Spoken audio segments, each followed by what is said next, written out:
My name is Alex Carter. I'm 30 years old and recently moved into the Maplewood neighborhood. After years of living in the chaos of the city, I was excited for a fresh start in a quiet suburban area, the kind of place where nothing bad ever seemed to happen. But from the moment I arrived, I couldn't shake the feeling that something was off.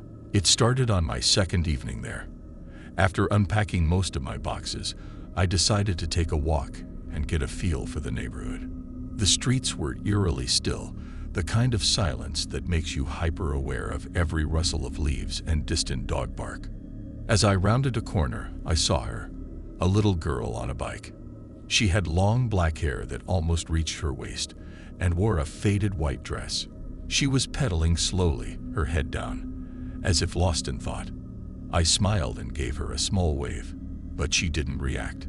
She just kept riding, her bike creaking with every turn of the wheels. Something about her felt strange. Her movements were too smooth, almost mechanical. I shook it off, telling myself I was overthinking. Kids were just kids after all.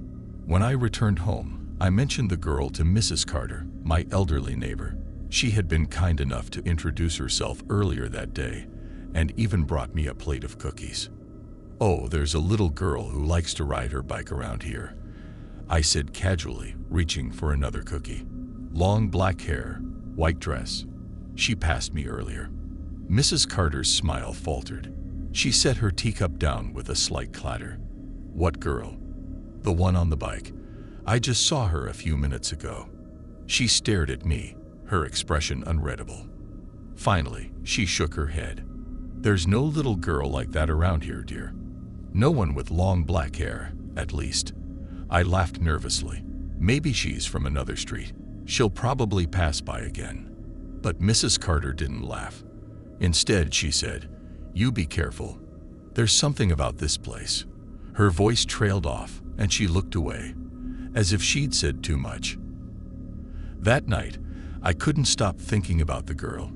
I'd grown up in a small town and knew how quickly rumors could spread. Maybe Mrs. Carter was just being superstitious. Still, her words had unsettled me. The next evening, I saw the girl again. This time, she was farther down the street, riding in slow circles near the old boarded-up house at the end of the block. The house looked like it had been abandoned for years. Peeling paint, shattered windows, weeds growing wild in the yard. As I walked closer, the girl stopped pedaling and looked up. I froze.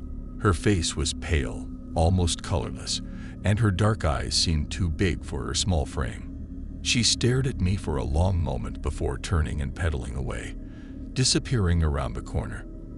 When I reached the spot where she'd been, there was no sign of her, no sound of a bike, nothing. The next morning, I decided to ask around.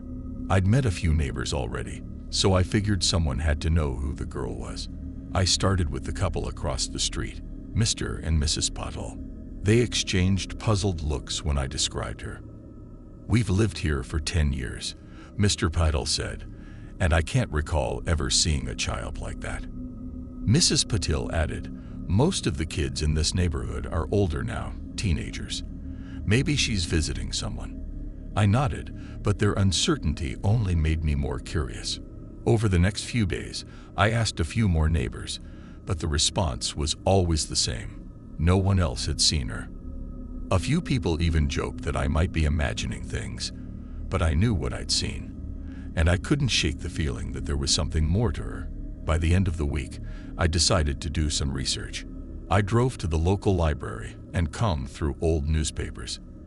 That's when I stumbled upon the story of Sophie, a little girl who had lived in the neighborhood years ago. The photo accompanying the article showed a smiling child with long black hair, standing next to a shiny new bike. According to the article, Sophie had gone missing on a rainy night over 20 years ago. Her father had claimed she ran away, but the circumstances were murky. The case was never solved. My stomach tightened as I read. The resemblance was uncanny. Could the girl I'd seen really be Sophie? The logical part of me said no. Ghosts weren't real. But another part of me, the part that couldn't forget her hollow stare, wasn't so sure. That night, I stayed up late, watching the street from my window. I wanted to see her again, to prove to myself that she was real. Just after midnight, I spotted her. She was riding slowly, her hair streaming behind her, the faint creak of her bike audible even from inside my house. I grabbed my jacket and stepped outside, determined to follow her this time. But as I approached, she turned a corner and vanished. When I reached the spot where she'd been, there was nothing but silence and the faint scent of rain on the air. I was starting to realize that this wasn't just a mystery. It was something darker, something I couldn't explain, and I wasn't sure I wanted to. The following morning, I couldn't shake the unease that had settled deep in my chest. Seeing the girl again, or Sophie, as I now suspected, felt like a sign. But a sign of what? I wasn't sure. I decided I needed more answers. If I was going to understand what was happening, I had to know the truth about Sophie's disappearance. I returned to the library, determined to dig deeper. The librarian, a kind woman named Judith, noticed my growing stack of old newspapers and files. Researching something specific, she asked. I hesitated. Do you remember a girl named Sophie? She went missing about 20 years ago. Long black hair, always on her bike. Judith's expression darkened. She leaned in closer, lowering her voice. Sophie Walker. Yes, I remember her. That was a tragedy. Everyone in town was talking about it back then. What happened to her? Judith sighed, her fingers nervously tapping the counter. They never found her. There were rumors, of course. Some people said she ran away. Others thought her father had something to do with it. He was an angry man, quick to temper. But without evidence, the police couldn't do much. After a few months, the case went cold. What about her bike? I pressed. Did they find that? Judith shook her head. No, it vanished along with her. Why do you ask? I hesitated again. I didn't want to sound crazy, but I couldn't keep this to myself.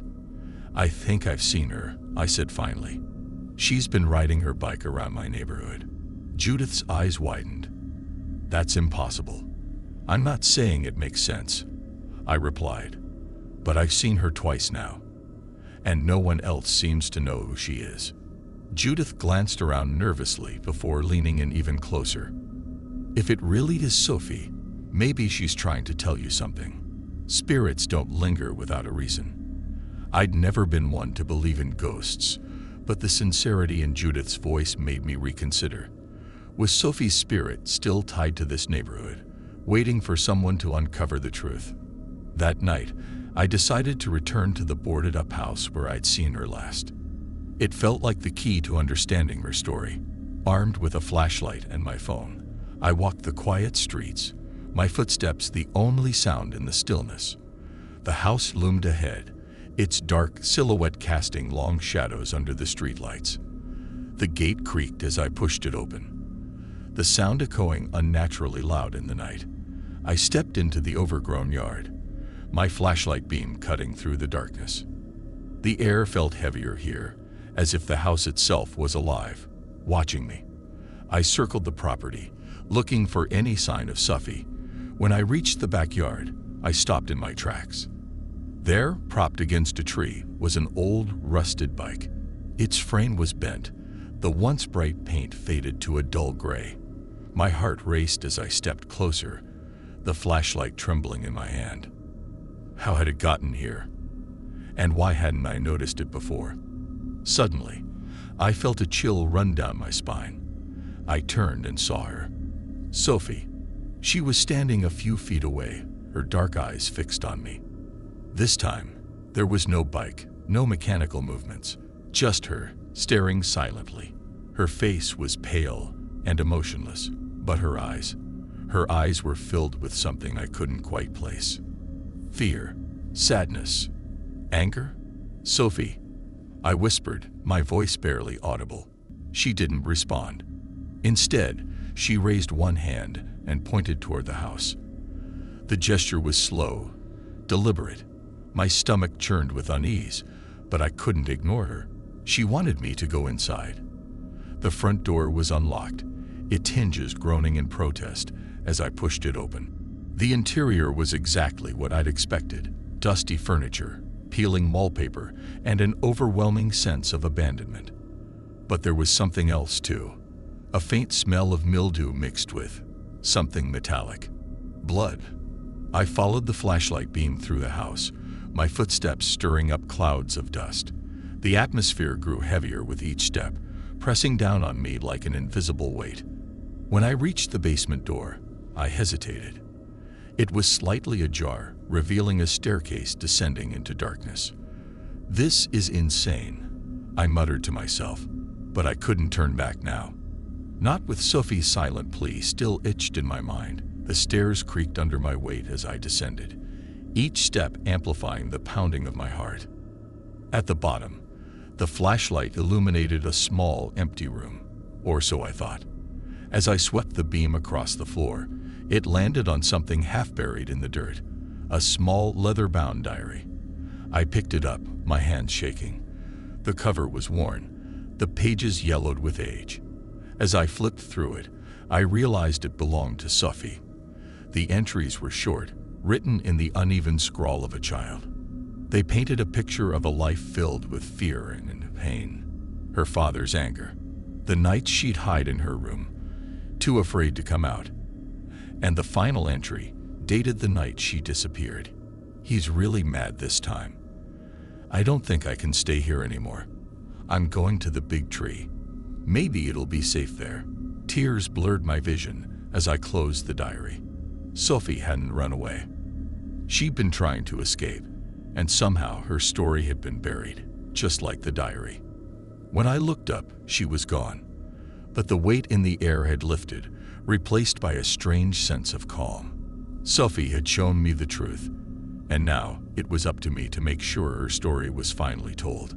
The next morning, I sat at my kitchen table with Sophie's diary in front of me, my mind racing. The final entry confirmed my worst fear. Sophie's father had something to do with her disappearance, but what could I do about it now? 20 years had passed. Would anyone even care? I decided to start with the police. The station was small, tucked into a nondescript building near the edge of town. I asked to speak to someone about an old case, and after some waiting, I was directed to Detective Ramirez, a tired-looking man in his 50s. He listened patiently as I explained what I'd found. When I handed him the diary, his eyebrows shot up. "You're telling me this belonged to Sophie Walker?" "I'm sure of it," I said. "I found it in the basement of her old house. She mentioned hiding near a tree that night. Maybe there's something there." Ramirez leaned back in his chair, rubbing his chin. "The Walker case was before my time, but I've heard the stories. If what you're saying is true, this could change everything." To my surprise, he agreed to reopen the case. A search team was dispatched to the property that same afternoon. I watched from a distance as officers combed through the overgrown yard, focusing on the large tree Sophie had mentioned in her diary. It didn't take long before someone shouted, "We've got something." Buried beneath the roots of the tree, they uncovered a small rusted box. Inside were a few of Sophie's belongings: a hair clip, a bracelet, and bones. Human remains. It was a grim discovery, but it confirmed the truth. Sophie hadn't run away. She'd been killed, and her body had been hidden here all these years. The evidence pointed squarely at her father, who had since moved away. Within days, Ramirez tracked him down in a neighboring state and brought him in for questioning. The case quickly gained media attention. Witnesses came forward, recounting the abuse Sophie had endured. With the diary and remains as evidence, her father finally confessed. Justice, though delayed, was served. That night, as I sat by my window, I saw her one last time. Sophie. She was riding her bike down the street, her hair flowing behind her, a small smile on her face. Then, just as suddenly as she'd appeared, she was gone. This time, I knew she was at peace. Over the next few weeks, I couldn't stop thinking about Sophie. Her story had haunted me for so long, but now I felt a sense of closure. The neighborhood seemed lighter somehow, as if a dark cloud had lifted. I visited her grave on a quiet Sunday afternoon. The town had come together to give her a proper burial. I placed a bouquet of wildflowers by her headstone and whispered, "You're not forgotten, Sophie. Not anymore." Walking home, I felt peace. Sophie's story had ended, and so had mine. While I couldn't change the past, I'd helped her find rest. Sometimes, spirits linger not out of malice, but a need to be seen, heard, and remembered.